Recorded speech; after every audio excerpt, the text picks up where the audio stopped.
Arrivé en Égypte, Joseph devient une grande personnalité. Parce que Joseph a révélé à Pharaon qu'est-ce qu'il fallait faire pour échapper à la famine. Pharaon l'a nommé Tsafna Panéa, l'homme de la provision. Joseph a été élevé au rang de gouverneur dans tout le pays de l'Égypte.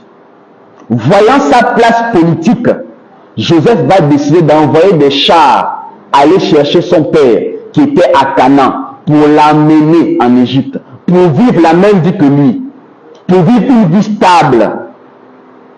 Quand Jacob reçoit les messagers, l'escorte que Joseph a amené, Jacob avait la joie de savoir que son fils qu'il croyait mort en réalité n'est pas mort mais est vivant aujourd'hui.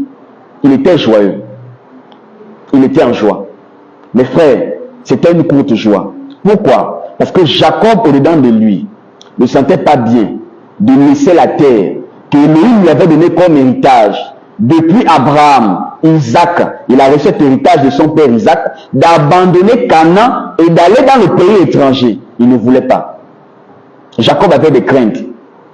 Maintenant, comme Dieu est derrière sa parole, toujours pour l'exécuter, nous allons lire Genèse 46, Genèse chapitre 46, à partir du verset 3, voici comment Dieu agit lorsqu'il est derrière sa parole pour l'exécuter.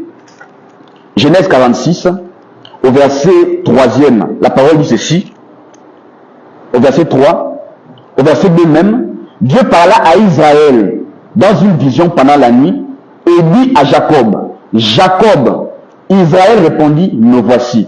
Et Dieu dit, je suis le Dieu de ton père. Ne crains point de descendre en Égypte, car là, je te ferai devenir une grande nation. Alors ici, on retrouve ce que Dieu avait dit autrefois à Abraham, dans Genèse 15, 13. Ta postérité. C'est l'image de cette grande nation-là. En descendant en Égypte, je te ferai devenir une grande nation. Moi-même, je descendrai avec toi en Égypte. Et moi-même, je t'en ferai remonter. Et Joseph te fermera les yeux. Frère, Jacob avait des craintes de descendre en Égypte. Jacob ne se sentait pas à l'aise de laisser la terre de ses pères.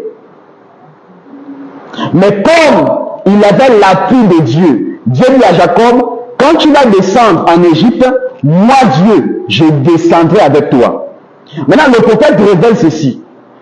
Toute adoration à Canaan, en l'absence de Joseph, c'est adorer dans un lieu où Dieu n'y est pas.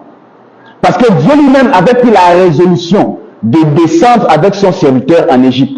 Donc, si quelqu'un est resté à Canaan, dit que non, Canaan c'est la terre de mes ancêtres, je suis né dans Bouti, j'ai grandi dans Djobi, il faut que je reste dans ça. Tu adores Dieu hors de sa volonté. Parce que lui n'était plus là-bas. Dieu était descendu en Égypte avec son serviteur. Il revient au verset 4. Moi-même, je descendrai avec toi en Égypte. Maintenant, quelqu'un dit non. Retour à nos traditions, à nos terres ancestrales. C'est bien. Mais est-ce que Dieu est encore là-bas? Qu'est-ce que Dieu est encore là-bas? Paul révèle même que de cette manière, on cherchait Dieu en tâtonnant, bien qu'il ne soit pas loin de nous. Mais Dieu s'est rapproché de nous depuis.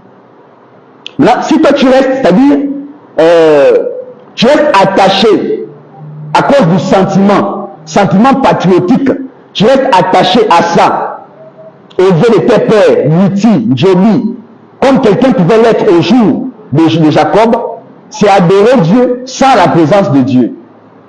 C'est-à-dire que tu adores un Dieu de ton imagination. Parce que Dieu était déjà descendu avec son serviteur. Il dit lui-même, je descendrai en Égypte avec toi.